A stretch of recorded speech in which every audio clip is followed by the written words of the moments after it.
Hindi niya ako ipagpapalit. Asawa ko eh. Kahit may 3 o 5 pa siyang babae, sa akin pa rin siya uuwi. Hindi ka talaga basta-basta ipagpapalit ng mga lalaki. Magdadagdag lang siya. Hahayaan ko muna siya, pero nasisiguro ko na hindi magtatagal. Lalabas din sa lungga ang malandig daga na yon. Sa dami ba namang ngangat-ngatin, asawa ko pa? Huwag kang mag-alala. Mahimbing na mahimbing siyang natutulog ngayon. Kaya malaya natin magagawa ang gusto natin, Scarlett. Miss na kita. Papa, natatakot po ako. Nakukonsensya na po ako sa ginagawa natin. Scarlett naman, pinag-usapan na natin to. Mahal kita. Mahal na mahal kita at wala kang dapat ikatakot. Basta magtiwala ka lang sa akin. Luha ang magiging kapalit. Luha na katumpas ng pasakit na dulot ng inyong kataksilan. Minahal kita na parang tunay kong anak, Scarlett. Kaya hindi ko lubos maisip na magagawa mo sa akin ang lahat ng ito. Wala kang utang na loob. Wala kang konsensya. Taon 2018, Quezon. Bandang 11:00 ng umaga. Dagsaan na ang ilang mga construction worker sa kantin sa isang site. Abala si Scarlett sa pagsiserve ng pagkain sa mga customer. Ang iba naman ay kanya-kanyang bulungan habang sila ay kumakain. Hindi lamang ang tiyan nila ang nabubusog nung mga oras na yun, kundi pati na rin ang kanilang mata dahil sa hapit na suot ni Scarlett. Kitang-kita ang hubog ng kanyang katawan at napapalunoklaway na lamang ang mga kalalakihan na naroroon. Napakunot noon naman ang isang engineer na pinagmamasdan ang isang kumpol ng mga lalaki at sinaway ang mga yon. Oh, yung mga mata nyo. Ay, pambihira. Batang-bata pa, pinagpapantasyahan nyo na. Engineer naman? Ang hirap kayang pumikit kapag ganyang kaganda ang view. Loko. Tapusin nyo na yung pagkain nyo at bumalik na kayo sa trabaho. Ilang sandali pa, sinenyasan nun si Scarlett na lumapit sa kanya. Sir, may order po ba kayo? Meron po ba kayong gustong kainin? Wala na. Nakatatlo na nga ako eh. Iha, ilang taong ka na? 18 na po. Bakit niyo po naitanong? Nag-aaral ka pa ba? Hindi na nga po eh. Gustuhin ko man po, hindi naman po kaya. Wala na rin po kasi ako mga magulang. Si Lolo na lang po ang natitirang kamag-anak ko, kaya lang po may sakit na rin siya. Medyo nakakapagod po magtrabaho pero at least may pera ako. At meron akong maiaabot kay Lolo para sa pagkain at gamot niya. Pa, napakasipag at napakabait mo naman. Kung sakali ba na magkaroon ng pagkakataon na may magpapaaral sa'yo, gusto mo ba? Siyempre naman po. Gustong-gusto ko po. Kaya lang po, imposible naman po yan. Ayaw ko naman pong umasa. Sa hirap po ng buhay ngayon. Malay mo naman, di ba? Huwag ka mag-alala. Kakausapin ko yung misis ko. Kapag pumayag siya, babalitaan kita. Alam mo, mabait yun. At sigurado akong matutuwa siya na matutulungan ka namin. Talaga po? Maraming salamat po, sir. Napakabait niyo naman po. Sayang naman kasi. Maganda ka, mabait, at masipag na bata. Malayo pa mararating mo. Sayang kung habang buhay ka na magtsatsaga rito. Tingnan mo yung mga lalaking... delikado yan para sa'yo. Sanay na ho ako sa mga ganyan, sir. Hindi ko na lamang po sila pinapansin. O paano? Magtatrabaho na ako. Babalitaan kita ha. Babalik ako bukas. Sige po, sir. Maraming salamat po ulit. Matapos silang mag-usap, masayang-masaya ang dalaga. Nagkaroon siya ng pag-asa na matupad ang kanyang pangarap na maging isang negosyante at magkaroon ng sariling restaurant. Gusto niyang makabawi sa kanyang lolo dahil yun ang nagpalaki sa kanya, pati na rin ang yumao niyang lola. Dahil sa kakulangan sa pera at sinabayan pa ng pagkakasakit ng kanyang lolo ay kinakailangan niyang kumayod para sa kanila. Ilang beses sa isang linggo kumbisitahin niya yun para makapag-abot ng pagkain at gamot. Kung sakali man na totoo yung sinasabi ng mama kanina, siguro ako ng pinakamasaya at pinakamaswerteng tao sa mundo. Samantala, 7:00 na ng gabi nang makauwi si George sa kanilang bahay. Masaya namang sinalubong yon ng kanyang asawa na si Aling Fina. Buti naman at maaga kang nakauwi ngayon. Maaga rin kasi akong umalis sa site eh. Kumusta ang misis ko, ha? Okay naman ako, mahal. Ano, napagod ka ba? Yang likod mo, baka natutuyuan ka na ng pawis, ha? Okay lang ako, mahal. Alam mo namang palagi ako nag-iingat dahil ayaw na ayaw ko na nag-aalala ka. Oh, siya nga pala, kumusta ang anak natin? Hindi ba nag-text o tumawag man lang? Tinawagan ko kanina, nagmamadali nga lang at papasok sa trabaho. Miss na miss ko nang siya eh. Nagpatuloy ang usapan ng dalawa hanggang sa makapagbihis na si George at makapaghain na ng hapunan si Aling Fina. Sa gitna ng kanilang paghahapunan ay sumagi naman sa isip ni George ang dalagita na si Scarlett. Siya nga pala, mahal.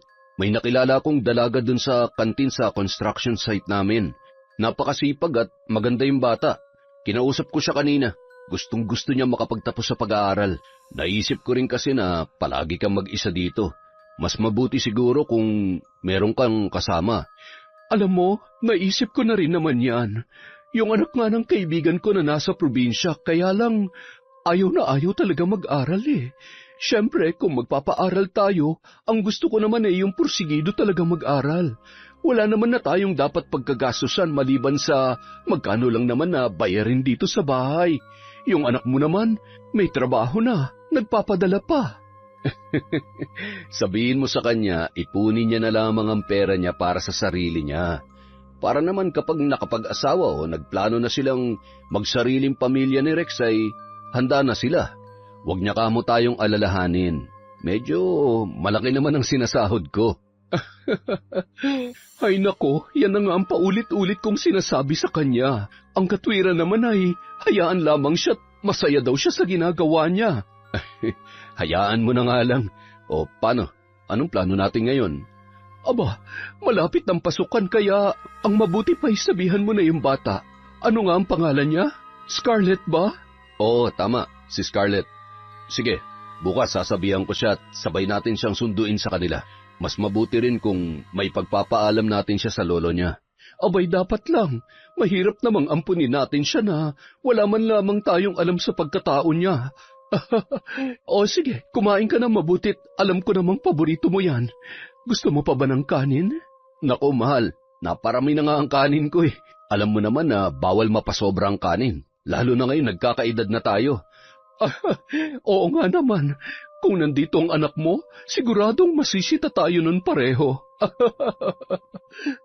Nagpatuloy sa kwentuhan ang mag-asawa habang tinatapos ang pagkain nila ng hapunan.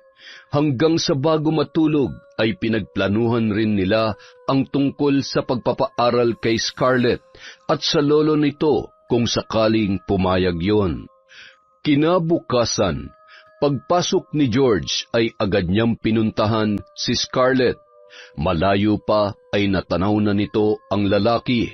Ayan na siya. Hoy, ayos ka lang? Parang kilig na kilig ka yata. Siya yung sinasabi ko sa'yo kagabi. Sa tingin mo, mabait kaya siya at yung pamilya niya? Si engineer naman pala eh. Oo naman, matagal na namin kilala yan dito.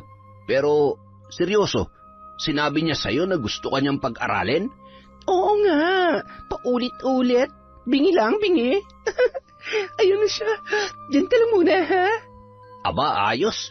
Ang swerte naman ni Scarlett. Sana all na lang na makawala sa sandamakmak na hugasin at kasungitan ng amo namin.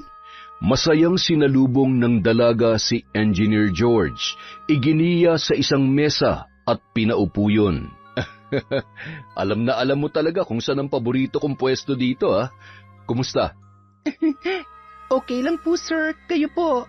Ang ibig ko pong sabihin, kumusta po yung... Yung tungkol ba sa pinag-usapan natin kahapon? Yan nga rin ang pinunta ko rito. magpaalam ka na sa amo mo. At saka, gusto rin namin makilala ang lolo mo. Siyempre, kailangan ka naming ipagpaalam na maayos. Isasama kong asawa ko kapag sinundo ka namin sa bahay ng lolo mo. Ayos ba yon? Naku, maraming salamat po. Hulog po talaga kayo ng langit sa buhay ko. Hindi po kayo magsisisi sa pagpapaaral sa akin. Nako, napakaswerte mo dahil napapayag ko misis ko. Alam mo, mabait kasi yun at sinisiguro ko na magugustuhan ka niya kapag nagkita kayo. Hindi na rin po ako makapaghintay na makilala siya. Kaya lamang po, iniisip ko po si Lolo. Kung pag-aaralin niyo po ako, hindi na po ako makakapagtrabaho para sa gamot ng lolo ko at sa pang-araw-araw na pangangailangan niya. Ay, nako, wag mo nang intindihin ang bagay na yan. Napag-usapan na namin yan ng asawa ko. Basta magpaalam ka na dito sa lalo madaling panahon. Tsaka, ano nga palang cellphone number mo? Para matawagan ka namin anumang oras kung sakaling may itatanong kami sa iyo ng misis ko. Sige po, ako na po magta-type. 09308. Ayan, salamat po ulit, sir. Nag-order pa ng almusal si George at ipinagpatuloy naman muna ni Scarlett ang kanyang pagtatrabaho. Makalipas ang 3 araw, matapos tuluyang magpaalam sa kanyang amo, ay agad siyang umuwi sa kanyang lolo at inihahanda na ang iba niya pang mga gamit. Noong araw ding yun, susunduin na siya ng mag-asawang sina George at Fina. Apo, may maitutulong ba ako sa'yo? Huwag na po, Lolo. Kayang-kaya ko naman na po to. Nagugutom po ba kayo? Mauna na po kayong kumain sa akin. Nakapagluto na po ako bago mag-asikaso nito mga gamit ko. Apo naman, baka naman gusto mo kong saluhan sa pagkain. Minsan na nga lamang tayo magkita hindi pa tayo magsasabay kumain.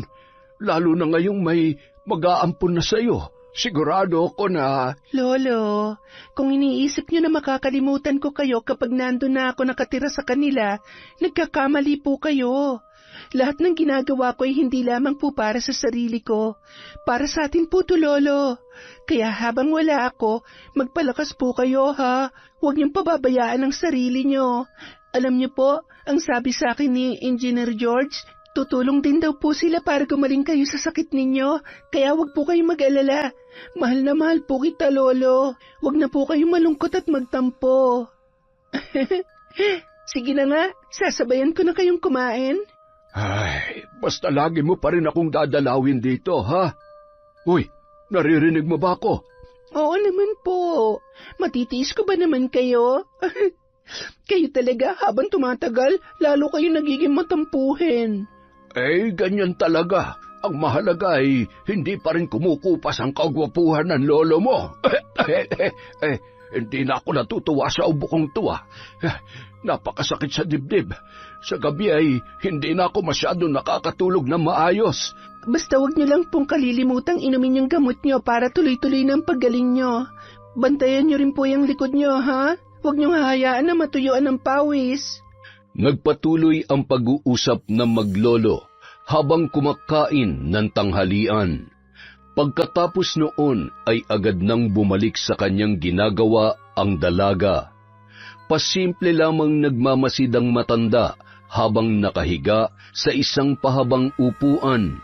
Kitang-kita niya ang saya sa muka ng kanyang apong si Scarlett. Bata pa lamang kasi yon, talagang pangarap niya na makapagtapos ng pag-aaral. Pangarap na hindi matugunan ni Lolo Simon dahil sa kahirapan ng kanyang kondisyon. Bandang 2:00 ng hapon, dumating na ang mag-asawang sina George at Fina sakay ng kanilang kotse. Ibinaba ng mag-asawa ang kanilang mga pinamiling grocery para sa pang-isang buwang konsumo ng matanda. Nanlaki ang mga mata ni Scarlett at ng kanyang lolo, lalo na nang makita nila ang isang sakong bigas. Apo, mukhang mayaman nga sila. Abat, napakabuti naman ang mag-asawang ito para tulungan tayo na hindi man lamang kaano-ano. Sabi ko naman po sa inyo, Lolo, mababait sila. Halina po kayo, salubungin po natin sila.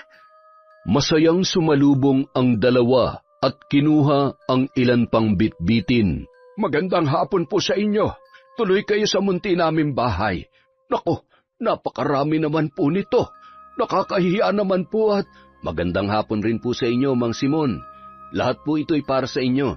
Nandito rin po kami para personal na maipagpaalam itong si Scarlett. Kahit nasabi niya na sa amin na pinayagan niya siya. masayang-masaya ako para sa apo ko.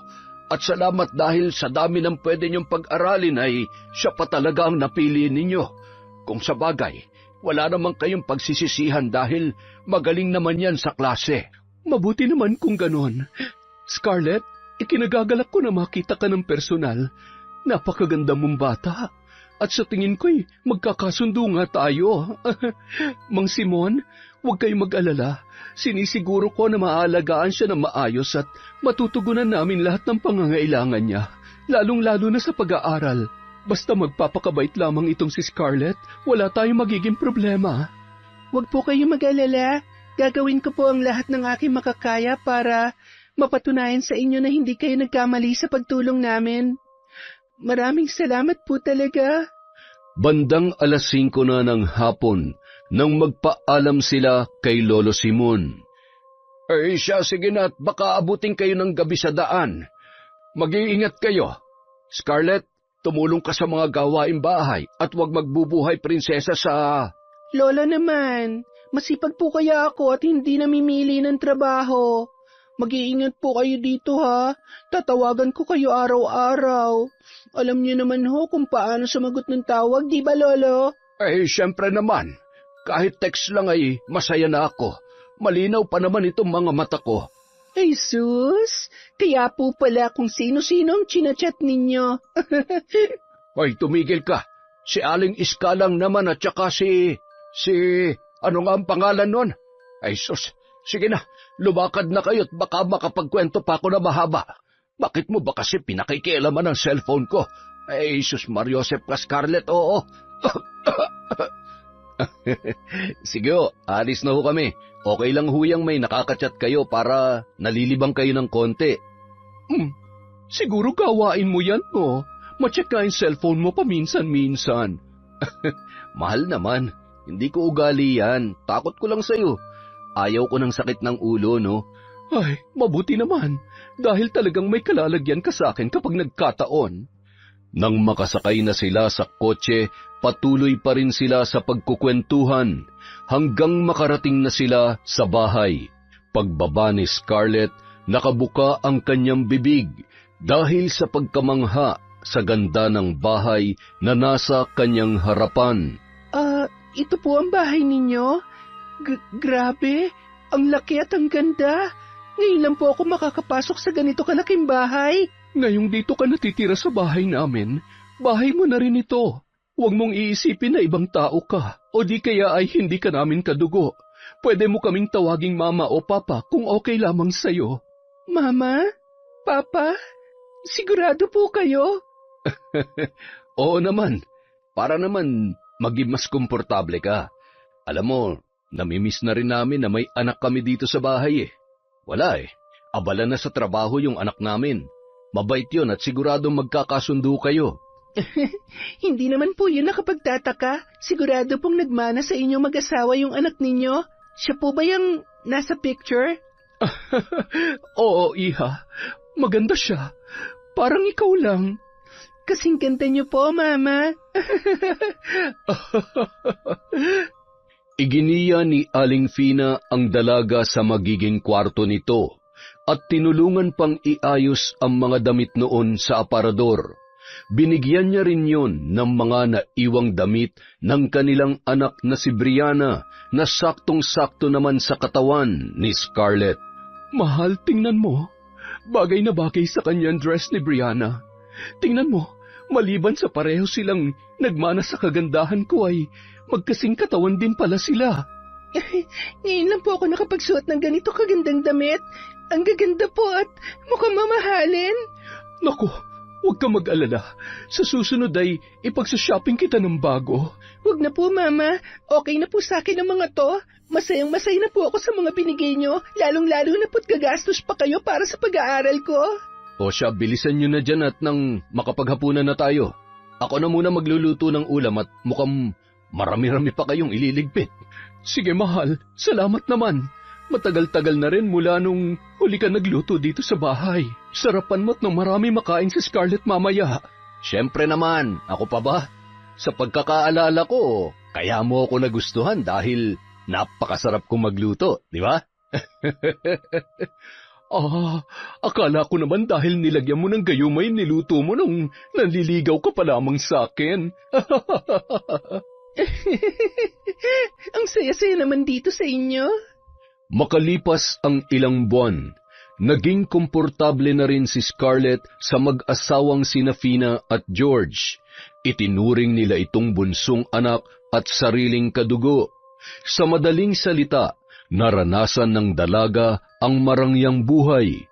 Buhay na matagal niya nang pinapangarap. Isang araw, dinalaw ni Scarlett ang kanyang lolo Simon. Siya na rin ang nagdala ng groceries, gamot at panggastos ng matanda. Walang mapaglagyan ang saya ng kanyang lolo nang makita ang kanyang apo na mas lalo pang gumanda at kitang-kita ang magagandang ngiti sa mukha nito. Masaya-masaya ako para sa iyo, apo. Lalo kang gumanda. Magpapakabait ka at mag-aral ka na mabuti nang makabawi ka naman dun sa mag-asawang yon. Oo naman po, Lolo. Ako pa ba? Alam niyo po, mahal na mahal talaga nila ako. Lalo na ni Papa. Si Mama naman, masayang-masaya kapag kasama niya ako. Naiibsan daw yung pangungulila nila sa anak nila na nasa Maynila. Mabuti naman. Mahirap talaga kapag nag-iisa lang ang anak. Lalo na kapag may trabaho na o di kaya ay may sarili ng pamilya. Kaya ganoon talaga. May iwan sa bahay ang mga magulang na walang kasama. Ay. Lolo, kamusta na po palang pakiramdam nyo? Maganda na ang resulta ng huli kong check-up. Pakisabi kay Fina na maraming salamat. Pati na rin kay George. Kung hindi dahil sa kanila ay hindi mapapadali ang paggaling ko. Tingnan mo naman, bumabalik na ulit ang sigla ng katawan ko.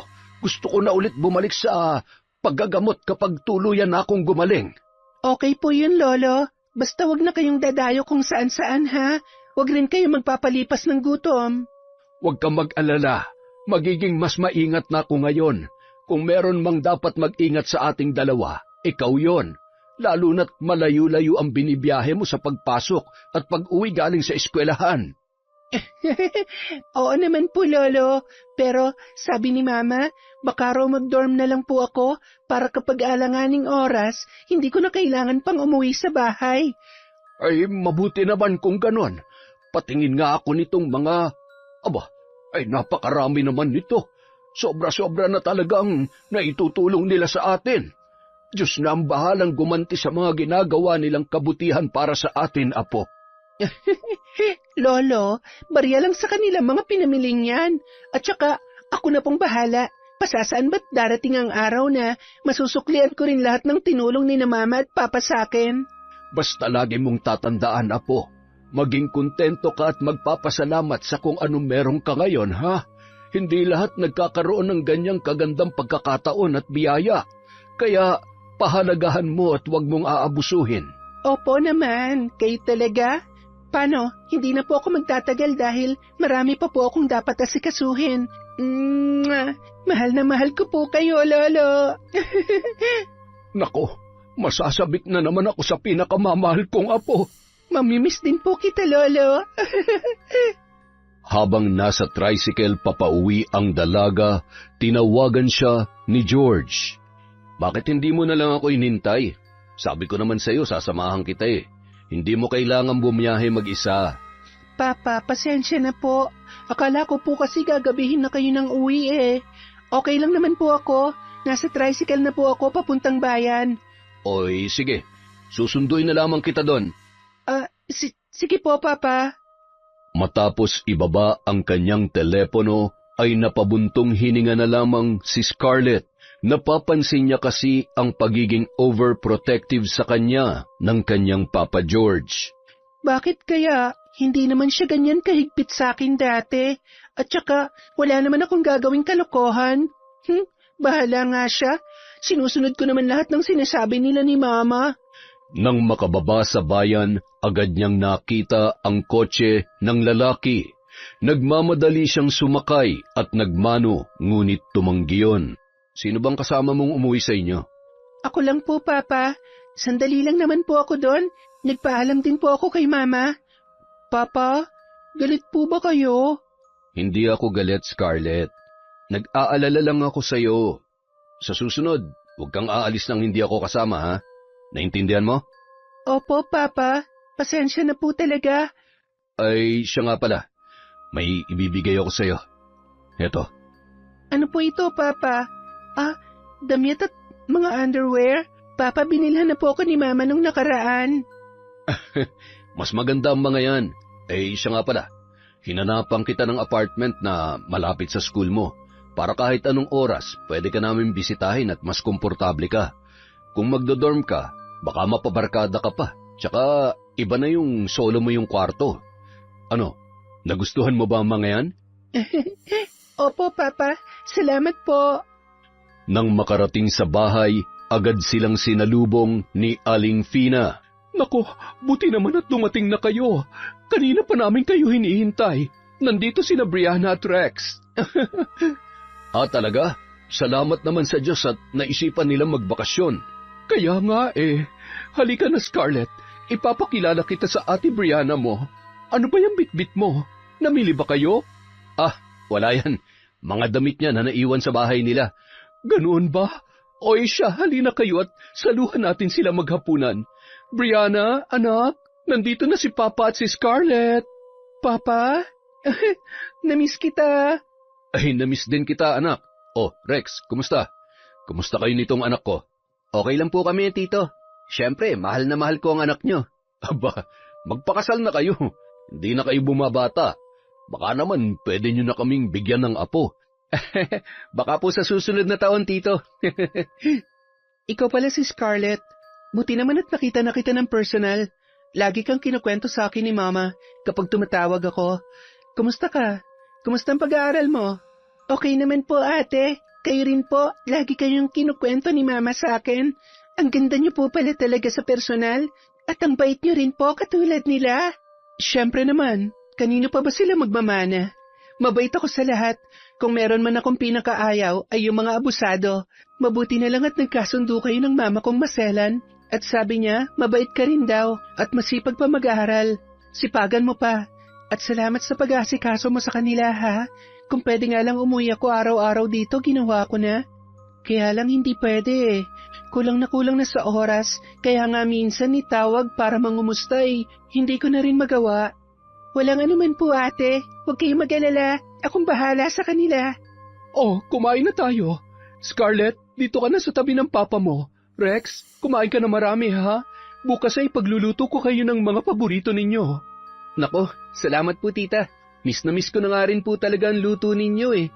Ay nako, mukhang hindi ka ata ay pinagluluto nitong girlfriend mo, ha? Ay nako, mama.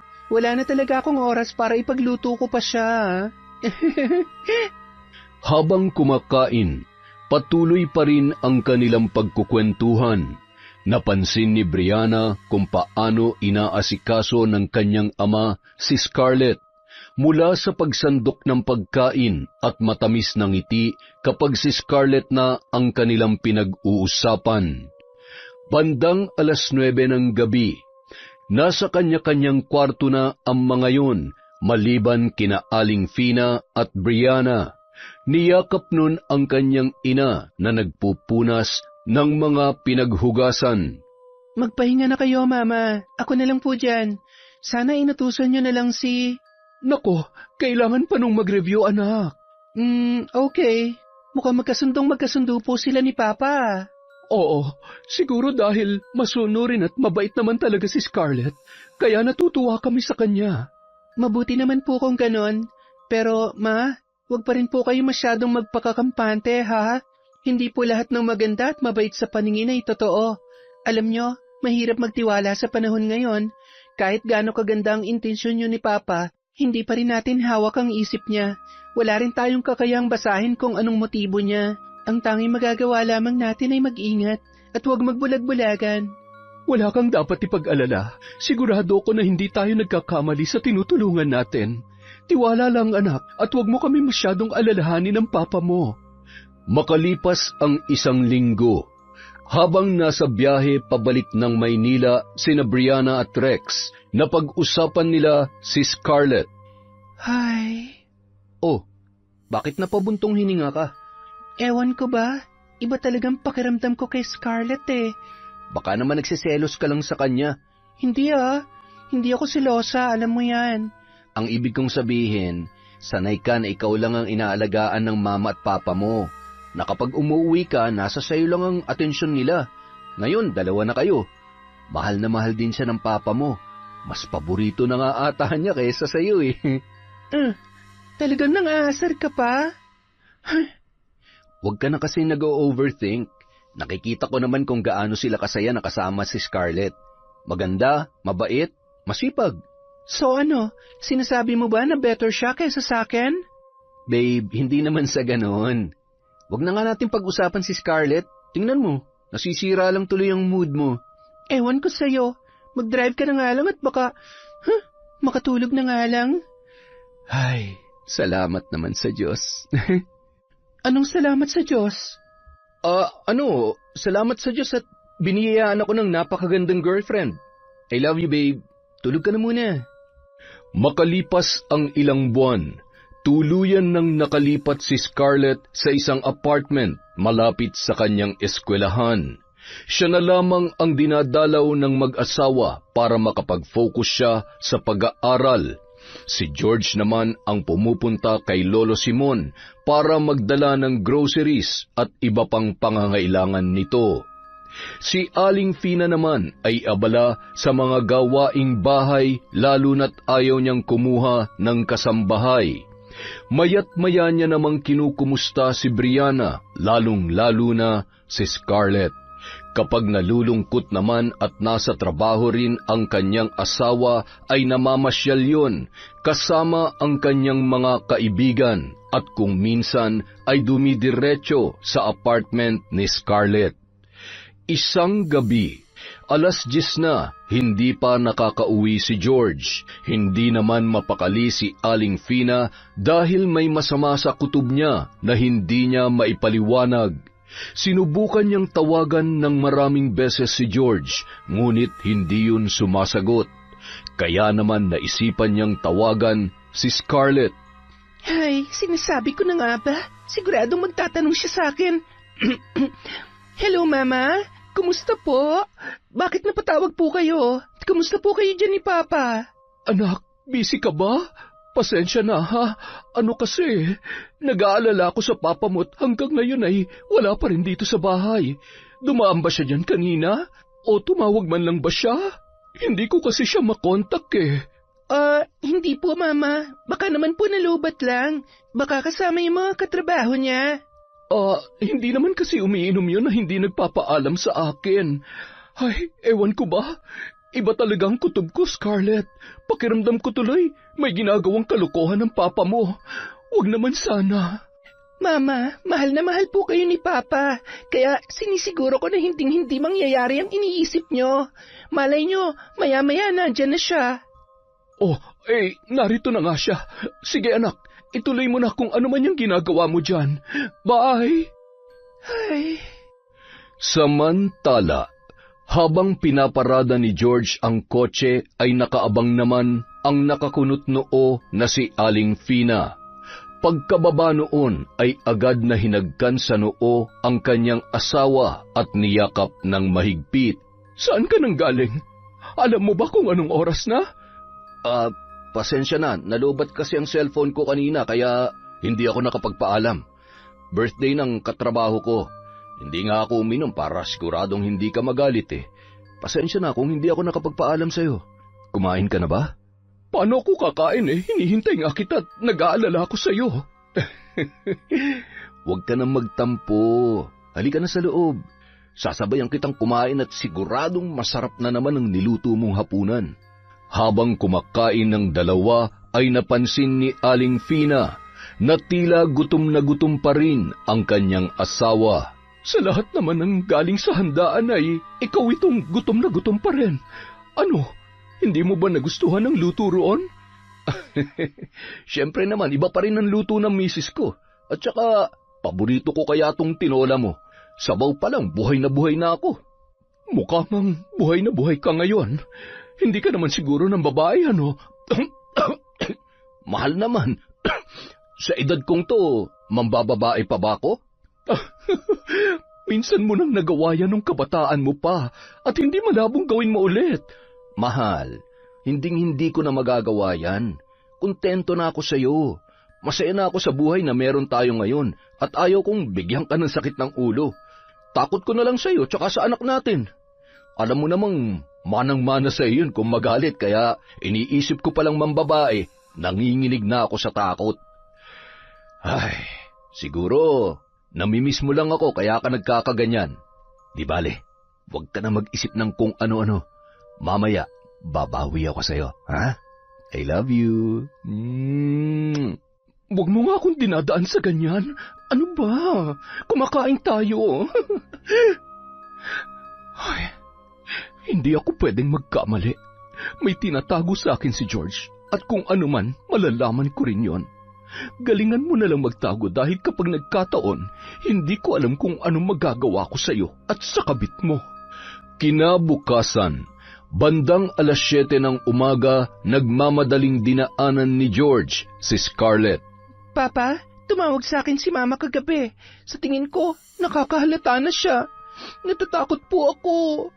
Baka kasi... Scarlett, ngayon ka pa ba matatakot? Nangako ako sa iyo, tutuparin ko yon. Poprotektahan kita. Nag-iingat naman tayo eh. Gagawa ako ng paraan para hindi siya maghinala. Pabuti pa, dalawin mo siya para malibang. Sige po, mamaya ay pupuntahan ko siya. Mag-iingat ka sa biyahe. Huwag ka magsusuot ng hindi ko magugustuhan. Tawagan mo ako kapag paalis ka na. Scarlett, mahal kita. Ngayon lang ako nagmahal at nabaliw ng ganito sa isang babae. Kahit ano pa mangyari, paninindigan at puprotektahan kita. Napayuko na lamang si Scarlett na inuusig na ng kanyang konsensya, ngunit dahil sa atensyon at pagmamahal na ipinaparamdam sa kanya ni George, ay unti-unti na rin siyang nahuhulog sa lalaki. Alam kong mali pero hindi ko na alam kung paano tatalikuran ng lahat ng ito. Ayaw ko nang bumalik sa dating buhay na kailangan kong kumayod na parang kalabaw. Lahat ng to para sa magandang buhay na pinapangarap ko para sa amin ni Lolo. Nung araw ding yun, umuwi si Scarlett. Nadatnan niya na nagluluto ng hapunan si Aling Fina. Mahigpit niyang niyakap at hinagkan yon. Namiss ko po kayo, Mama. Oh, bakit bigla yata ang pag-uwi mo? Sana pinadaanan na lamang kita sa papa mo. Gusto ko po talaga kayong surpresahin at namiss ko na po ang masarap na luto ninyo, Mama. Namiss din kita, anak. Pupuntahan sana kita bukas. May kukwento sana ako sa iyo. Alam mo, malakas talaga ang kutob ko na may kinalolokohang babae ang papa mo. Ganitong-ganito ang pakiramdam ko nung nambabae siya noon eh. Ano po? Nambabae si Papa noon? Oo, wala pa kaming anak noon. Palihim siyang nakikipagkita sa ex-girlfriend niya na patay sa kanya. OMG, sa ganda niyo pong yan, nagawa niya pa rin magloko? Ay, buti nga at nagbago siya nung magbuntis ako dahil kung hindi ay talagang iiwan ko siya at hindi niya makikita si Brianna. Sa ngayon, sa mga kinikilos niya, alam na alam ko na merong mali. Mama, sa tingin ko wala naman. Kasi, alam niyo po ba, laging sinasabi sa akin ni Papa na mahal niya kayo at hindi niya kayo ipagpapalit kahit kanino. Hindi nga ipagpapalit. Asawa ko eh. Kahit may 3 o 5 pa siyang babae, ako pa rin ang asawa niya. Hindi ka talaga basta-bastang ipagpapalit ang mga lalaki. Magdadagdag lang sila. Hahayaan ko muna siya. Pero nasisiguro ko na hindi rin magtatagal. Lalabas din sa lungga ang malanding daga na yon. Pati ba naman asawa ko ngangat-ngatin niya? Ay nako, Mama. Huwag niyong stressin ang sarili niyo sa mga ganyang bagay. Ako na pong bahala na gumawa ng paraan para malaman kung totoo nga ang hinala niyo. Salamat, anak. O siya, tulungan mo na ako dito at maya-maya ay baka dumating na yon. Kung hindi maliligaw ng pintong uuwian. Mama talaga. Basta ako naniniwala na hindi nang bababae si Papa. Ay nako, masyado mong pinapabura ng papa mo. Habang nag-uusap ang dalawa sa kusina, bigla silang napatigil sa pagkukwentuhan nang marinig ang malakas na pagbusina ng sasakyan ni George. Umaakto namang normal ang dalawa, ngunit pasimpleng nagtitinginan at nag-uusap sa mata. Matapos kumain ay nanood pa yon ng TV, pagkatapos ay nauna nang pumasok si Scarlett nang makaramdam ng selos dahil magkatabi sa upuan ang mag-asawa. Ang aga namang matulog ni Scarlett. Siguro nasanay ng mata niya dahil minsan maagang pasok niya. Ay, ganun nga siguro. Ay, matulog na rin tayo, mahal. Inaantok na rin ako. Medyo masakit ang katawan ko. Siguro pinagod ka ng kabit mo, no? Ano yan, mahal? Sabi ko, sige matulog na tayo at may pasok ka rin bukas. Sandali lang at iinom lang ako ng tubig. Tubig? Ako na, dito ka na lang. Malamig na tubig ba? Sige, malamig na tubig na lang, mahal, at masyadong mainit ang panahon. Nakangiti namang tumungo sa kusina si George at nagsalin ng tubig sa baso. Sabay may kung anong kinuha yon sa kanyang bulsa at inihalo sa iinumin ni Fina. Nagulat pa yon nang biglang sumunod sa kanya ang asawa. Ang tagal naman ng tubig ko. Dinadasalan mo pa yata eh. Uminom din kasi ako. O ayan, uminom ka na. Ubusin mo nang di ka abutin ng uhaw mamayang hating gabi. Ang sarap talaga ng tubig kapag mainit ang panahon, no? Pagkatapos uminom, tumungo na ang dalawa sa kanilang kwarto. Agad namang nakaramdam ng labis na antok si Aling Fina, kaya naman nakatulog yon kaagad. Kinumutan pa siya ni George bago lumabas ng pinto at kumatok sa kwarto ni Scarlett. Papa, anong... Pasensya ka na. Hindi ko talaga kayang pigilan ang sarili ko. Ikaw ang gusto kong katabi sa pagtulog. Papa, hindi pwede. Paano kung magising si Mama? Huwag kang mag-alala. Mahimbing na mahimbing siyang natutulog ngayon. Kaya malaya natin magagawa ang gusto natin, Scarlett. Miss na kita. Papa, natatakot po ako. Nakukonsensya na po ako sa ginagawa natin. Scarlett naman, pinag-usapan na natin to. Mahal kita. Mahal na mahal kita at wala kang dapat ikatakot. Magtiwala ka lang sa akin. Wala nang nagawa pa ang dalaga kundi sumunod na lamang sa gusto ni George. Hindi niya rin kasi maipagkakaila na malalim na ang pagtingin at pagmamahal niya sa lalaki.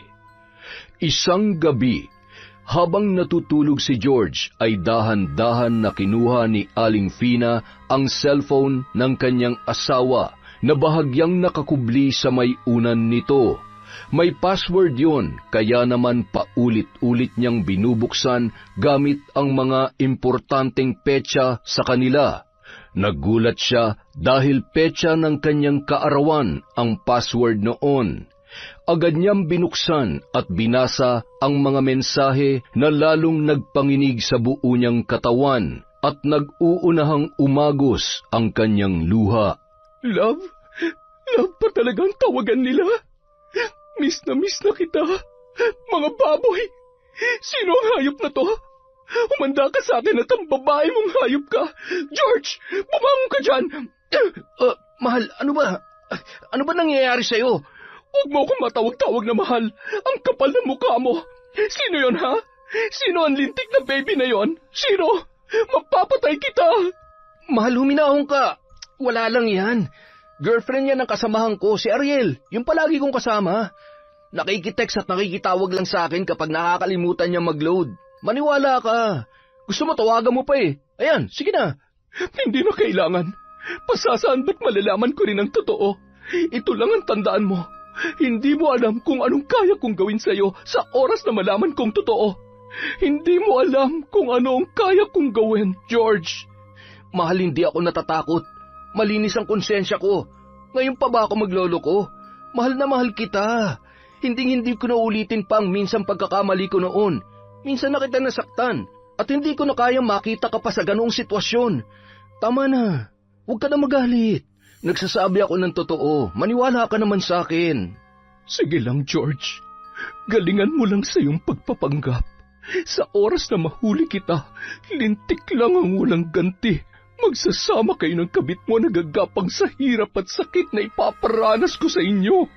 Mahigpit na niyakap ni George ang kanyang asawa habang yun ay lumuluha. Ramdam ni Fina ang kaba at nababasa niya sa mata at kilos nito ang kasinungalingan. Pinilit niyang kumalma nung mga sandaling yun. Dahan-dahan na bumitaw sa mahigpit na pagkakayakap ng kanyang asawa at bumalik sa higaan. Pasensya na, nabigla lamang ako. Matulog ka na't may pasok ka pa bukas. Pakisabi kay Ariel na huwag niya nang gagamitin ang cellphone mo sa pambababae niya o kung ano man, ha? Sige, sasabihin ko sa kanya, mahal. Sigurado ka bang okay ka na? Na hindi ka nagalit? Oo, bakit? Gusto mo ba talagang magalit ako? Alam mo, isa lang naman ang ayaw ko sa lahat, yung sinungaling. Alam na alam mo yan, hindi ba? Oo naman, mahal. Kaya naman mula nung pinatawad mo ako noon, ni katiting na sikreto ay wala na akong itinago sa'yo. Dapat lang, dahil hindi lang dila ng sinungaling ang kaya kong putulin. Baka pati kaligayahan at ang pinagmamalaki mong armas ay mawala sa'yo. Napalunuklaway na lamang ang lalaki sa sinabi ng kanyang asawang si Fina.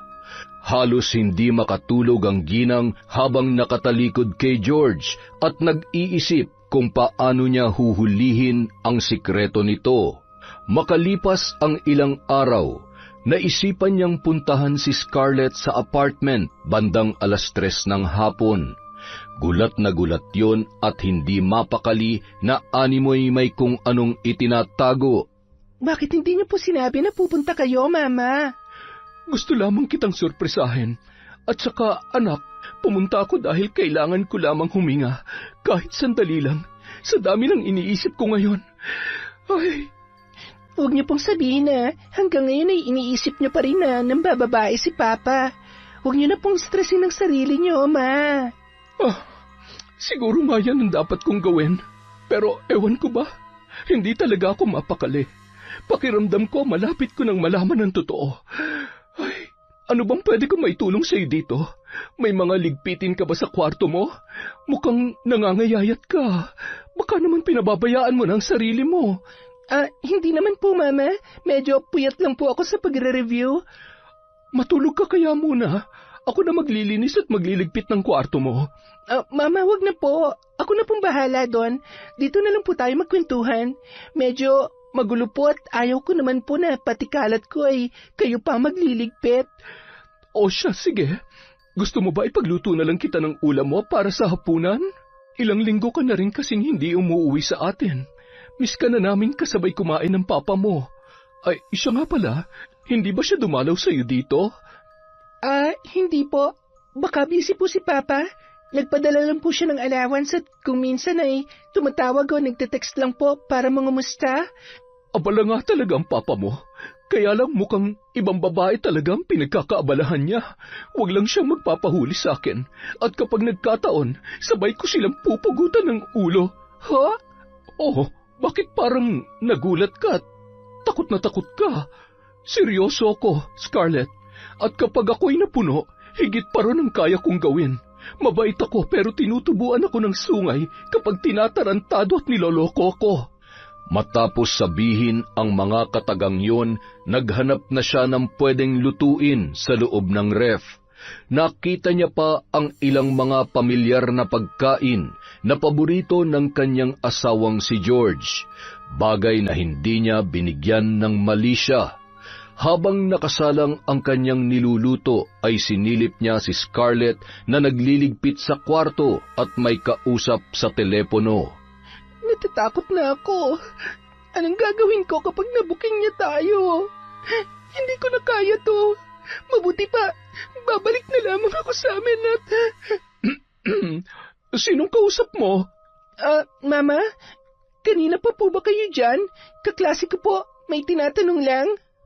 Tumango-tango na lamang ang ginang habang inililibot ang tingin sa kwarto ng dalaga at nakita ang ilang mga pamilyar na gamit ng kanyang asawa. Pinili na lamang nun na lumabas ng kwarto para pakalmahin ang kanyang sarili. Nung mga oras na yun, nagkaroon na ng kasagutan ang lahat. Wala ni isang salitang sinabi ang ginang, sabay tumalikod at kapansin-pansin ang kakaibang reaksyon nito. Bakit po, Mama? Wala, Scarlett. Yun niluluto ko. Baka nasusunog na. Sandali lang, ha? Nang makarating sa kusina ay humingayon ng malalim, sabay kinuha ang kutsilyo at hinawakan ng mahigpit, sabay ngumisi habang patuloy sa panginginig ang kanyang kamay. Pinatay niya ang apoy ng kalan nang maamoy na nasusunog na ang kanyang niluluto. Mas mapait pa rito ang sakit na dulot ng mga kasinungalingan ninyo. Ngayon, hayaan niyo na ako naman ang gumanti. Paiikutin ko kayo sa sarili niyong kasinungalingan. Tingnan lang natin kung kakayanin niyong kaparusahan sa lahat ng ito. Mama, kumusta ho yung niluluto ninyo? Naamoy ko po kasi sa kwarto. Nasunog nga. Siguradong mapait at hindi mo na makakain. Mabuti pa magdelata ka na lang, o kung hindi ka maselan, subukan mo kung kaya mo pang pagtiyagaan to. Anong oras na ba? Kailangan ko na ring umuwi at may dapat pa pala akong asikasuhin. Ikaw nang bahala sa sarili mo, ha? Mag-iingat ka sa mga ginagawa mo, Iha. Sige po, Mama. Salamat po. Ingat din po kayo pa uwi. Wala kayong pinagkaiba ni George. Ang husay niyong magpanggap. Nang makauwi sa bahay ang ginang, natuwa naman siya nang makatanggap ng tawag na gagabihin ng uwi ang kanyang asawa. Nababatid niya na dadaan na naman yon kay Scarlett. Sige lang, mahal. Mag-iingat ka sa biyahe. Marami pa namang naliligaw ngayon, na-aksidente. O siya, basta umuwi ka sa akin ng ligtas. Wala namang problema kung umagahin ka. I love you. I love you too, mahal. Ay, napakasweet naman ng asawa ko. Dahil dyan, hindi ako masyadong magpapagabi ng uwi. Okay nga lang, mahal kong asawa. Okay lang din kahit hindi ka na umuwi. Gusto mo, hatiran pa kita ng damit kung saan man yung pupuntahan mo? Mahal naman. Basta uuwi rin ako kaagad. Mag-ingat ka dyan, ha, at isara mo na maayos ang pinto at bintana. Marami pa naman magnanakaw ngayon. Ay oo, yung iba nga pati asawa nila nananakaw na rin. O siya, babay na, mahal. Buisit ka. Akala mo naman wala kang ginagawang kalokohan. Tingnan lang natin kung sinong kawawa sa ating tatlo. Ako pa talagang niloko mo. Kung pinatawad kita noon, ngayon hindi ko na mapapalampas pa ito. Makapunta na nga muna sa kwarto at kating-kating ang palad ko na gamitin muli ang mga gamit ko sa pambabarang. Ilang dekada na ang nakalipas mula nang tigilan ni Fina ang gawain. Tubong sikihor si Aling Fina at natutunan niya yon sa kanyang ina at tiyahin na bantog na mambabarang sa kanilang lugar. Bagamat nangako siya sa kanyang ina na ipagpapatuloy ang paggamit ng itim na kapangyarihan, ay tinalikuran niya yon nang makilala si George. Pinili niyang magsimula ng panibagong buhay, alang-alang sa pangarap niyang masaya at buong pamilya. Maluha-luha niyang hinawakan ang aklat ng karunungan at ilang mga gamit na itinago niya sa isang lumang aparador. Ikaw ang dahilan kung bakit tinalikuran kong lahat ng ito, George. Ngunit ikaw rin ang muling mag-uugnay sa amin ng itim na kapangyarihan. Gusto kong pagsisihan mo ang lahat ng ginawa mong kasalanan. Magdurusa ka kasama ni Scarlett. Hinimas-himas niya ang larawan kung saan magkatabi sina George at Scarlett. Nakangising pinagmamasdan ang matatamis nilang mga ngiti. Luha ang magiging kapalit. Luha na katumbas ng pasakit na dulot ng inyong kataksilan. Minahal kita na parang tunay kong anak, Scarlett. Kaya hindi ko lubos maisip na magagawa mo sa akin ang lahat ng ito. Wala kang utang na loob. Wala kang konsensya. Samantala, Love, gising. Kailangan mo nang umuwi. Siguradong hinahanap ka na ni Mama. mamaya na. Nagpaalam naman ako na maayos sa kanya. Pagod na pagod pa ako. Oh, okay ka lang? Okay lang naman. Ang hapdi lang ng sikmura ko parang sinisilaban at may kung anong... Ang sakit. Nalamigan yata ako. Sobrang sakit ba? Hindi naman. Kaya ko to. Huwag ka mag-alala. Sige na. Umuwi ka na. Love, magdoble ingat ka ha. Natatakot na talaga ako. Pakiramdam ko kasi nakakahalata na si Mama. Natatakot ako sa kung anong pwede niyang gawin sa akin. Hindi ka niya magagalaw. Hindi niya malalaman ang tungkol sa atin. Mahal na mahal kita, Scarlett. Hindi ko na kayang mabuhay pa na wala ka sa buhay ko. Ikaw na nagpapasaya sa akin ngayon. Mahal din kita. Sige na, magbihis ka na. Hindi na kita ihatid sa labas at baka may makakita pa sa atin at pagdudahan pa tayo. Mag-iingat ka sa biyahe, ha? Matapos magbihis, agad na rin yung umalis at nagmamadaling nagmaneho ng kanyang kotse. Habang bumibiyahe, bigla siyang nakaramdam ng pamamanhid ng kanyang paa at sinabayan pa ng paninikip ng kanyang pantog na animoy sa sabog. Bumangga yun sa isang puno at maswerteng hindi naman gaanong napuruhan. Kinapa niya ang kanyang ulo na noon ay may tumutulong dugo. Unti-unting nandilim ang kanyang paningin habang naririnig ang bulong ng isang babae na kahindik-hindik ang boses. Nakita niya ang isang bulto ng tao na animoy nakatalukbong ng kulay itim. Sino ka? Anong kailangan mo sa akin? Sir, okay lang ho ba kayo? May sugat ho kayo. Gusto niyo po bang dalhin ko kayo sa ospital? Yung babae, nakita mo ba? Yung nakaitim at... Wala naman ho ako nakita, sir. Tinatakot niyo naman po ako. Ano po bang nangyari? Nawalan kayo ng preno? Hindi. Bigla lang kasing namanhid ang mga paa ko, kaya... Kaya po pala. Malaki-laki rin ho ang sira ng harap ng sasakyan ninyo. Pero mabuti na lamang at ganyan lang ang inabot ninyo at hindi kayo napuruhan. At wala ring nadamay dahil mangilan-ngilan na lang naman ang sasakyan kapag ganitong oras. Inayos niya ang pagkakaparada ng kanyang sasakyan. Pagkatapos ay nakiusap yun na ihatid siya ng lalaki sa kanilang bahay. Tuwang-tuwa naman ang lalaki nang abutan niya yon ng 2,000. Nang makarating sa bahay, matagal bago siya pinagbuksan ni Aling Fina. Kanina pa ako kumakatok at kanina pa ako tawag ng tawag sa'yo. Naku, pasensya ka na mahal. Hindi ko napansin at mahimbing ang tulog ko. At saka, akala ko ay hindi ka na makakauwi. Hindi ka na talaga uuwi dahil anong oras na, oh? Teka, bakit may sugat ka? Nasaan yung kotse mo? Ano nangyari sa sasakyan natin?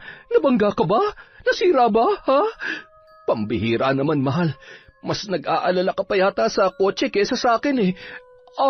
Hindi naman. Halika na't gagamutin ko ang sugat mo. May masakit ba sa'yo? Ano ba kasi nangyari? Ay naku, malaki-laki rin ito, ha? Mababaw lang yan. Aray, dahan-dahan naman. Alam mo, hindi ko talaga maintindihan kung ano nangyari sa akin kanina, eh. Para bang pinaglaruan ako ng kung anong... Naku, guni-guni mo lamang yon. Puyat ka kasi. Paano yan? Hindi ka makakapasok bukas. Ay, hindi pwedeng hindi ako pumasok. Marami akong kailangang asikasuhin sa site. Kung sa bagay, mahirap nga yan, lalo na kapag sabay-sabayan dapat asikasuhin. Para ka lang nag-asawa ng 2. Masakit sa ulo. Matutulog na ako. Oy, sige na, pumasok ka na sa kwarto at susunod na lamang ako. Good night, mahal ko. Huwag ka na sanang magising na lintik ka. Makalipas ang 3 araw. Mahal, tumawag ba sa'yo si Scarlett? Hindi naman, bakit? May problema ba? Inaapoy raw siya ng lagnat at may mga bukol din daw siya sa katawan. Puntahan kaya natin. Patingnan na rin natin at baka kung ano pa mangyari sa kanya. Baka naman trangkaso lang. Masama rin ang pakiramdam ko, mahal eh. Napagod rin ako sa paglalaba. Buti pa, ikaw na lang ang mag-asikaso sa kanya. Isa pa, alam mo namang ayaw kong magmotor. Sana mapaayos mo na agad yung kotse. Ay, sige. Ako na lamang ang pupunta doon. Kawawa naman at kaninang umaga pa dumadaing sa akin. Nakakatuwa talagang closeness niyo ng bunso natin. Sabihin mo na lang sa kanya na magpagaling ka agad, ha? Ikaw mag-iingat ka rin at baka mahawa ka. Nako, mahirap na kapag nahawahan ka ng sakit. Paano na lang ang trabaho mo at yung mga dapat mong asikasuhin? So, sige, ikaw naman mahal. Inuman mo na agad ng gamot yang ubo mo, ha? Baka lumala pa yan. Huwag mo kong alalahanin, mahal. Kayang-kaya kong sarili ko. Hindi trangkaso magpapabagsak sa akin. Hindi naman napansin ni George ang mga nais ipakahulugan ng kanyang asawang si Fina sa pag-aakalang nag-aalala lamang yon sa kanya. Agad na pinuntahan ng lalaki ang apartment ni Scarlett at nang dumating siya ay hindi siya makapaniwala sa kalagayan ng dalaga. Nanginginig yon sa taas ng lagnat at namamanas ang buong katawan. Isinugod niya yon sa ospital dahil sa labis na pag-aalala. Doon ay nalaman din nila na nagdadalang tao na ang dalaga. Anong gagawin ko? Paano kapag nalaman ni Mama na buntis ako? Na ikaw ang... Hindi niya pwedeng malaman to, Scarlett. Kung kailangan kitang itago, gagawin ko. Huwag kang mag-alala. Paninindigan ko ang pangako ko na hinding-hindi kita pababayaan. Hindi pa babayaan? Hanggang kailan? Hanggang di pa nalalaman ng asawa mo ang totoo? Paano ako? Paano na pag-aaral ko? Si Lolo? Ay, ilang ulit ko bang sasabihin sa iyo na hindi kita pababayaan? Lalo na ngayon. Wala kang dapat alalahanin, Scarlett. Basta mahal kita at magtiwala ka lang sa akin. Kailangan ko lamang makaisip at gumawa ng paraan para hindi malaman ni Fina tungkol sa atin. Alam ko na, mas mabuti pa siguro na palabasin natin na ibang ama ng batang yan. Isang irresponsable at hindi ka pinanagutan. Ano? Pero... Wala nang iba pang paraan. Hindi na natin kailangan magtago. Ako nang bahala. Love, lahat gagawin ko para sa iyo at sa magiging anak natin. Nagtiwala na lamang ang dalaga sa naisip na plano ni George. Kinabukasan, nakalabas na ng ospital si Scarlett. May mga gamot na inireseta ang doktor para humupa ang kanyang pagmamanas at bitamina para lumakas ang kanyang katawan at tumibay ang kapit ng bata na nasa kanyang sinapupunan. 5:00 ng hapon, habang nagtutupi ng mga nilabhan si Fina ay narinig niya ang tunog ng motorsiklo ng kanyang asawa. Napasilip siya sabay ngumisi nang makita ang nakaangkas na si Scarlett. Aba, mukhang magaling na yata ang sinungaling na haliparot ah. Ay, masalubong nga ng kaliwat ka ng sampal. Kaya lang, masyado pa maaga. Irereserba ko muna ang lakas ko. Yung tipong malalaglag pati ang bagang niya sa lakas. Nakangiting sinalubong ni Fina si Scarlett at ang kanyang asawa. Mahal, kumusta? Napuyat ka ba kababantay kay Scarlett? Naku, ang asim na ng amoy mo. Maligo ka na't samot-saring virus nang kumapit sa katawan mo. Ang dumi-dumi mo na. Ikaw naman, Scarlett. Oh, ano ba nangyari? Bakit ka namamanas? Nagngilid ang luha ng dalaga, sabay yumakap ng mahigpit kay Aling Fina. Mama, okay naman na po ang pamamanas ko. Naagapan po at may binigay na pong gamot sa akin ng doktor. Oh, bakit ka umiiyak? Hindi ka pa naman yata mamamatay, di ba? Mahal naman, bakit naman ganyan ka magsalita? Nagbibiro lamang naman ako. Masyado ka namang affected. Seryoso. Ay, sige na Scarlett, magpahinga ka na sa kwarto mo. Ako nang bahalang kumausap sa mama mo. May importante ka bang aaminin? Sasabihin sa akin? Pinapakaba mo naman ako masyado. Ma, alam kong malaki na nagastos natin kay Scarlett at gustong-gusto mo talagang makapagtapos siya. Pero mas kailangan niya tayo ngayon. Nagdadalang tao si Scarlett. Ha? Buntis siya? Paanong? Sino ang ama? Ayaw daw siyang panagutan ng lalaki dahil may pamilya na rin. Hindi naman importante kung sino yung hayop na yon. Ang mahalaga, nandito pa rin tayo para suportahan siya. Mamatay na sana ang irresponsableng lalaking yon. Ay, paano na yan? Titigil siya sa pag-aaral? Manganganak at aampunin din natin? Yun ba ang gusto mo mangyari, George? Aba, magpatayo na kaya tayo ng bahay ampunan para lubos-lubos na. Ay, o siya, sige nariyan na yan. May magagawa pa ba ako? Wala nang mas masaya pa na panoorin ko kayo sa loob ng pamamahay na to habang nagdurusa at kampante na kaya niyo akong paikutin at gawing uto-uto. Napakagaling mo talaga, George. Ikaw nang maparaan at walang hiya ka talaga. Papatayin ko kayong dalawa. Idinaan niya na lamang sa halakhak ang nagsusumiklab na galit na nararamdaman para kina George at Scarlett. Paglipas ng mga araw, napansin ni Scarlett ang kakaibang tingin at kilos ni Fina. Naghihinala na rin siya dahil sa madalas nung pagkukulong sa kwarto kapag sila lamang ang magkasama. Hindi rin gumaganda ang kanyang pakiramdam at lalo siyang kinukutuban nung magkasakit na rin at hindi na makapagtrabaho si George. Nagkaroon yon ng sugat sa paa, namamaga, nangingitim, nagnanaknak at kitang-kita ang nana. Ani ng doktor na kapag lumala pa yon ay kinakailangan ng putulin, kung hindi ay maaari niya yung ikamatay dahil sa posibleng pagkalat ng impeksyon. Hanggang sa hindi na makalakad si George at hindi na rin dinadala pa ni Fina ang kanyang asawa sa ospital. Love, wala ka bang napapansin sa asawa mo? Hindi kaya may kinalaman siya sa nangyayari sa atin? Hindi mo ba napapansin? Pinababayaan niya tayo.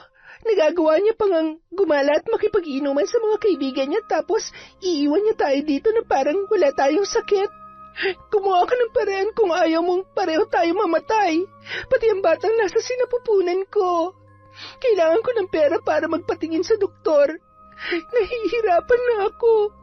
Sa gabi para akong nalulunod at sa pagpikit ko kung ano-ano ang naririnig at nakikita ko. Ako rin. At saka may mga oras na parang may mga gumagapang na insekto sa sugat ko at sa tingin ko. Mamamatay na yata ako, Scarlett. Pwede mo huwag ka magsalita ng ganyan. Sabi mo gagawin mong lahat para sa amin. Nasaan na magandang buhay na pinangako mo sa akin kung ngayon palang susuko ka na, ha? Kung mamamatay ka, paano na kami ng anak mo? Sa gitna ng masinsinang pag-uusap ng dalawa, ay biglang pumasok sa kwarto at humalakhak si Fina. Mama, kanina pa po ba? Para yan sa kasinungalingan mo. Para matauhan ka sa kapraningan mo sa asawa kong taksil. Naniniwala ka sa kanya? Sa langit na ipinangako niya sa'yo? Boba ka! Sa akin nga nagagawa niya magsinungaling eh. Sa akin na asawa niya. Sa'yo pa kaya? Ang tanga-tanga mo! Maray, Mama, tama na po! Huwag mo ako matawag-tawag na Mama. Hindi kita anak. Pinagsisisihan ko nang minsan nagpapasok ako ng sa pamamahay ko. Wala kang utang na loob. Pareho lang kayong dalawa. Akala nyo kaya nyo akong utuin? Nagkamali kayo na niloko. Ngayon, lahat na nangyayari sa inyo, kulang na kulang pa yan sa lahat ng sakit at galit na nararamdaman ko. Mahal, tama na. Ako na lang ang saktan mo. Maawa ka. Oh, mahal na mahal kong asawa. Ang sugat ko, aray. Matapos tamaan ng takong na suot ni Fina ang sugat ni George, ay bumulwak ang masaganang dugo. Napahiyaw pa yon nang may pumitik na kulay puting uod. Ano nangyayari? Bakit may mga uod? Mahal, tulungan mo ako. Maawa ka. Kung may kinalaman ka sa lahat ng ito, tama na, nakikiusap ako. Hindi ko sinasadya, mahal. Mahal? Maawa? Bakit? Nung sarap na sarap ka sa pambababae mo, naawa ka ba sa akin? Alam mo ba yung sakit na paulit-ulit na ginagago mo ko? Ha? Kahit mamatay ka sa sakit, hindi ako maaawa sa'yo. Nakakadiri ka, George. Hindi lang buhay mo ang sinayang mo, pati ang buhay ni Scarlett. At ikaw naman babae ka. Meron kang pagkakataon para iligtas ang sarili mo sa kasalanan, pero pinili mo maging kabit at maging alipin ng pera, ambisyon at kagustuhan mo magkaroon ng magandang buhay. Ngayon, paano ka na? Paano ka bubuhayin ng magaling kong asawa, hindi na nga siya makakilos para sa sarili niya? Kung gusto mo mabuhay pati ang batang nasa sinapupunan mo, umalis ka na. Huwag ka nang aapak sa pamamahay na ito. Pero, Mama, sabi nang wag mo akong matawag-tawag na Mama dahil wala akong anak na ahas. Lumayas ka na ngayon din. Huwag mo nang hintay na kalad ka rin pa kita palabas. Huwag mo silang ilalayo sa akin. Di sumama ka sa kanila. Ang tanong, kaya mo pa bang lumakad? Sa bagay, magaling ka namang gumapang. Paano, Scarlett? Ikaw nang bahala sa asawa ko, ha? Mukha ngang gusto niyang sumama sa'yo. Makaidlip nga muna. Bigla akong inantok eh.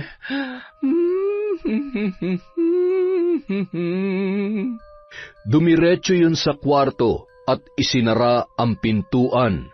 Umupo sa kama at pinagmasdan ang larawan nilang mag-asawa nung sila ay ikinasal. Naging mabuting asawa ko sa'yo. Pinili mong gumawa ng kataksilan. Hindi mo man lang inisip na sa huli, ako pa rin ang makikinabang sa lahat ng ari-arian na meron ka. Kami ng anak mo at ang magiging apo ko. Hindi ko hahayaang makinabang ang Scarlett na yan at ang magiging anak niya. Magdusa kayo. Magpaaral din kaya ako ng lalaki. Kaya lang, hindi naman pala ako katulad mo. Makatulog na nga lang muna at mamaya ay magre-ritual na naman ako. Tuluyan ko na kaya kayo? Pero bawal nga palang pumatay ng hayop. Tama na yung ganyan. Magdurusa kayo hanggat gusto ko.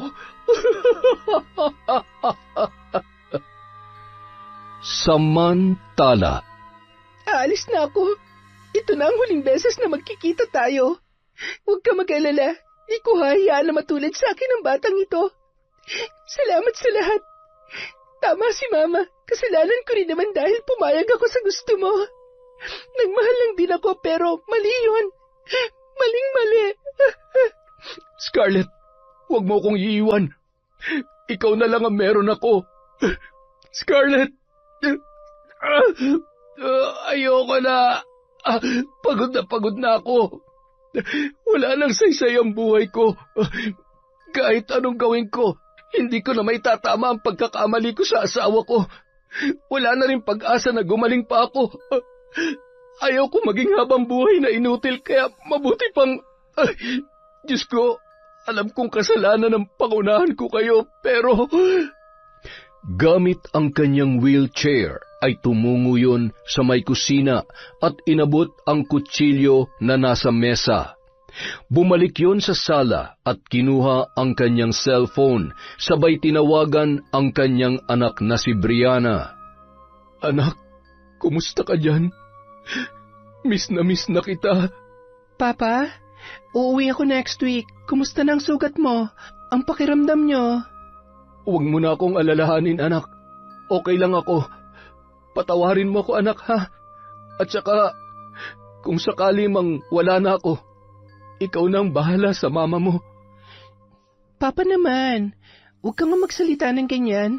Kayo magkasama ni Mama dyan, kaya alagaan niyo ang isa't isa. Sige na, Pa. Nasa work kasi ako ngayon eh. I love you. Bye. Anak, sandali. I love you, anak. Patawad. Gamit ang kutsilyo, dahan-dahan niyang nilaslas ang kanyang pulso. Bandang 8:00 ng gabi, nagising si Aling Fina sabay binuksan ang ilaw sa kanyang kwarto. Humihikab pa habang kinakapa ang switch ng ilaw sa sala. Napasigaw yon nang makita na nakalaylay ang ulo ng kanyang asawa na animoy wala ng buhay. George! Anong ginawa mo? George!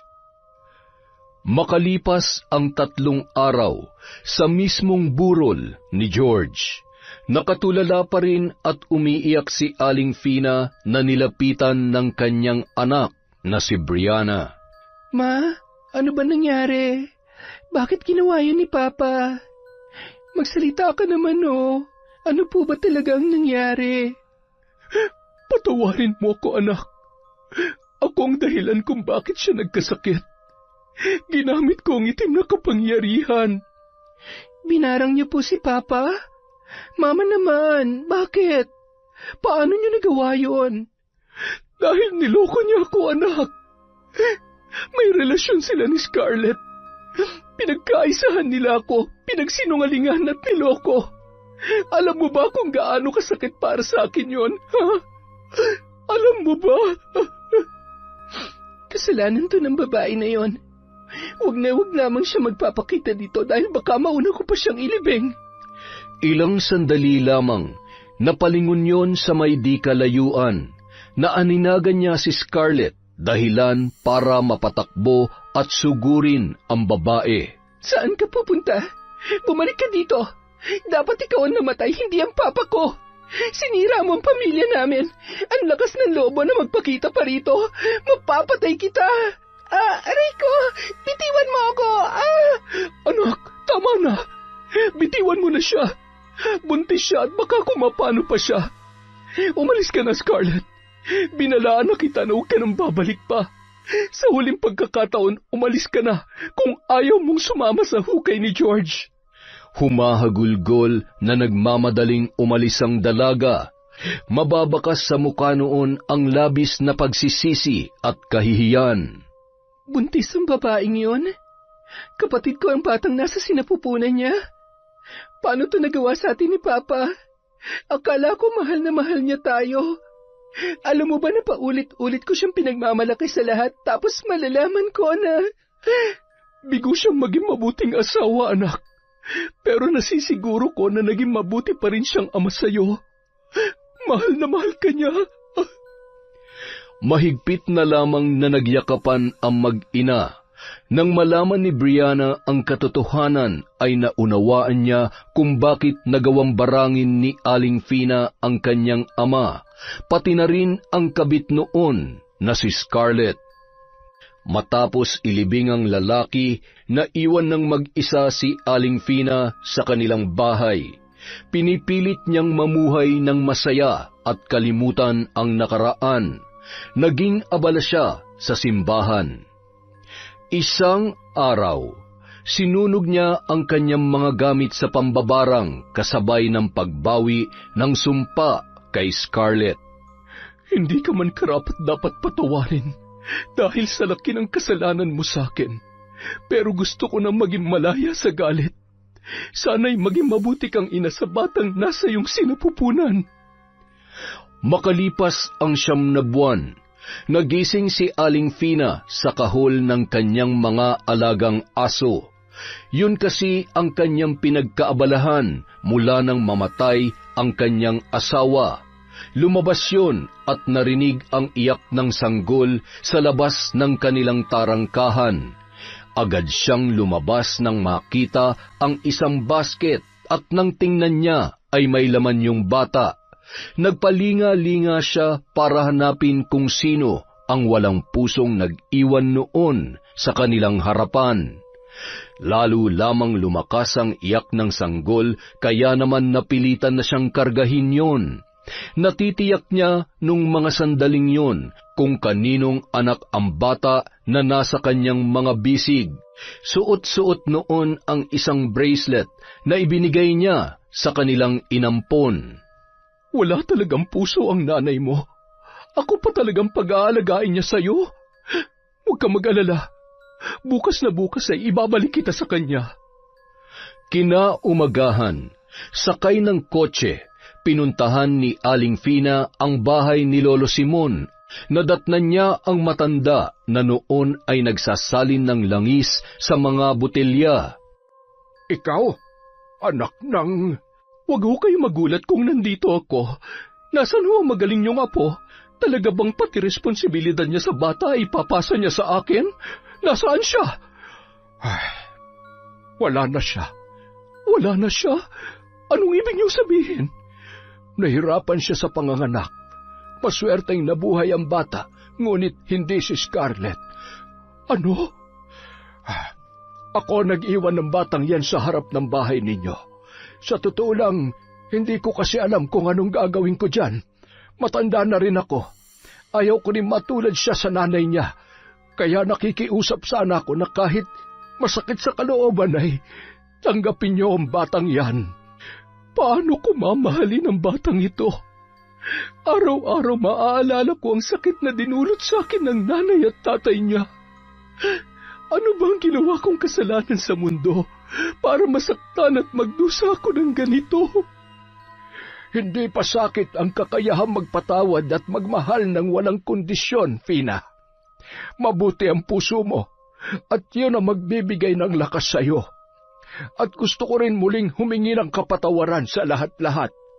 Gusto ko rin malaman mo na hanggang sa huling sandali ng buhay ni Scarlett ay pinagsisihan niya ang lahat. Makalipas ang 6 na taon. Mama, andyan na si ate. Naku, dahan-dahan, baka madapa ka. Napakalikot mo talagang bata ka. Bunso, kumusta ka? Aba, basang-basa ng pawis ang likod mo. Ang ganda ng ate ko. Asus, nambola ka pa talaga? O, ayan pasalubong ko. At ito naman para sa napakaganda at mahal na mahal kong mama. Ano bang laman nito? Napakagaan naman. Abat, ano to? Pregnancy test? Buntis ka, anak? Opo, Mama. Magkakaanak na rin po kami nitong unika iha nyo para may kalaro na tong si Bunso. Napaka-pogi, oh. Narinig mo yun, Bunso? Magkakaroon na ng baby ang ate Brianna mo. Opo, Mama. Gusto ko po ng kalaro. Yon! Isa na namang magandang ending para sa kwento mula sa kwentong Enteng. Dahil dyan, meron na naman tayong shout out. Simulan natin kay Candida de Balucos. Hi po, kay Belen Malbas. Hello kay Chrisgel Mamado. Shout out kay Frederick Ganagana. Hello po kay I Love Traveled. Kay Christine Roring from Marco Pataktakan. Hello po kay Pamela Allen. Shout out kay Alma Naong. Kay Luwal Natividad Andres. Hello po kay Janet Cisneros. Hi kay Maria Lee Nakagawa. Kay Chris Alcantara. Shout out po kay Mariam Duca. Kay Condesa. Hello. Hi din po kay Violi Laharso. Kay Heli Borja. Shout out kay Edna Lau, kay Jennifer Mauricio, hi kay Katrina Manyakap Maria, hi kay Tak Pinlax from Larry Desabil, yeah? Hi kay Virginia Pontillas, kay Didet Torsende, kay Mel Santarita, hello po kay Angelina Ignacio, kay Earhart The Great Vlog, kay MGS 14, sa family po ni Elvira Malakas, sa Kalibo Aklan, shout out po sa inyo. Hi kay Wendy Tugas, kay Silent Garden, kay Marites Nalika, shout out po kay Ephraim Chan, kay Jonah Siaw, hello kay Mel, kay Shauma TV, hi po kay Mami from Doha, Qatar, kay Vicky Yabut, shout out kay Crisilda Badayo, kay Hondra Delin, hi po kay Jocelyn De La Cruz, kay Glenda Galido, kay Faye Yuson, kay Barner Baki, at sa mga construction worker sa Azuela Cove, Davao City. Hello po sa Jebo at Besidelias family from Rochelle, Jebo.